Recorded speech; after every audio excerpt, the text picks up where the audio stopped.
Cemaat sizge men Arsan aka söyleyeyim şu yuvuklarımız gelgen şuna Anji Kaladan gruppadan şunasın taşlarını atsıfrok etmeye şu istoriyamızın baba ettiğimiz bir de ahırına konkretne bir zatında aytıp olmay kim olgan şuna asnama palovjnik şu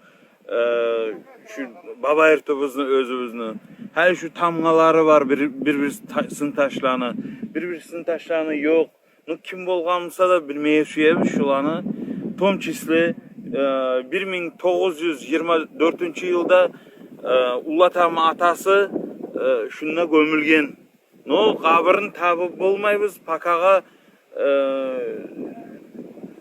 izüçt etmeyeli turup şulanı şu yuvuk yaşarımızda gelgen Anjigaladan şu Arap şuna atsıfrovka edecek şu her sıntaşlarını her sıntaş özü sibe tayit istoriyu yazılgan neçe nizatta yazılgan neçe yerde zayetken вообще она каждый памятник алдағы он себе тает рассказ об этом человеке kim gömülgen şuna улай қарағанда bizim ulu sıntaşlarımız var buna dibirovlar buna gömülgen bikeleri gömülgen ulu adamlar bolgan bu buna ulu taşlarıma bu üsteyi şulanı görsetse hele zeyetip tamgaları var neçençi yılda acamça yazılgan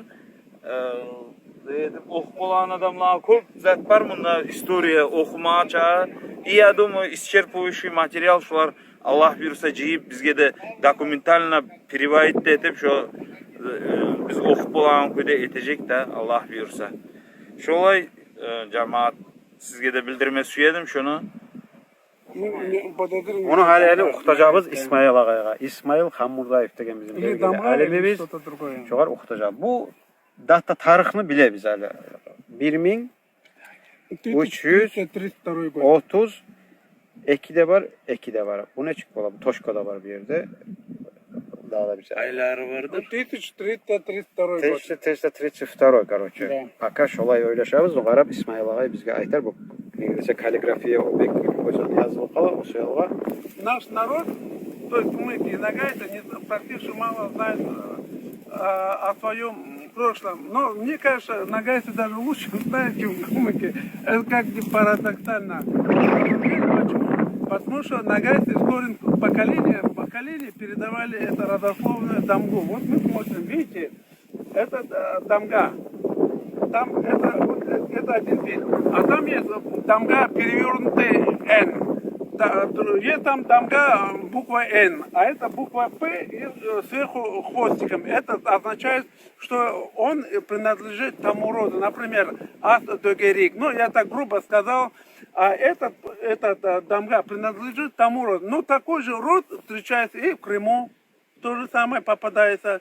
И встречается и Карачаевы, и Поволжье. Они могут оказаться и территории Алтая. То есть нагайцы действительно очень такой богатый исторический традиции. Но обратно же, почему кумыками и нагайцами иногда не понимают друг друга? Потому что они, особенно кумыки, не знают свое прошлое. А ведь-то до 16 века, до 15 века, а фактически это же один и тот же народ был. Пока.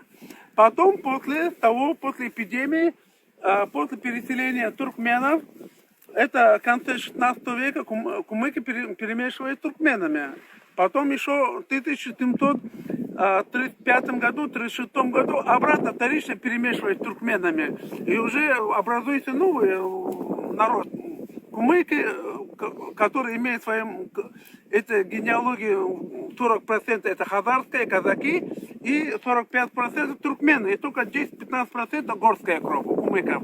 А нагаи, наши братья, самые близкие братья, они в самом деле, у них они больше сохранили турскую, наша древняя хазарская, это древнетурская, у них 70-80% они более сохраненные. И единственное, только вот это 20-30% у у них это джунгарское. То есть, который сейчас у них образовался монголоид, это уже после 17-18 века, когда была казако-джунгарская, нагайско-джунгарская война, и вот нагайцы в этом плане перемешали и стали более монголоидны. А до этого хан Ногай был европоидный, голубоглазый блондин. Он потому что потом чингизидов, а чингисхановский тухум это европоидная раса. И поэтому у нас иногда недопонимание, потому что мы же не знаем практически своей истории кумыкской, но нагайцы в этом плане лучше знают, чем мы. И поэтому у кумыков иногда непонимание к нагайцам. И поэтому а фактически они наши самые близкие родные братья. Ассаламу алейкум. Ну, И как я нагайцам понял, салам, короче, вот это тамга, Да. шу тамга, Да. свидетельство этому. Да. И То есть, если я прохожу, это... тюркский тамга, Это, нагайский тамга. Ну, у турков везде тамга, у кумыков тоже был, но кумыки ее почему-то утеряли. Ну, под воздействием... Қара, бұл каплевидный сағара, бұл капля тоже идет. Каплевидный. Значит, он полденный шамхал был. Нагай был полденный шамхал. Вот что я хотел сказать. Вот сейчас как раз все понятно.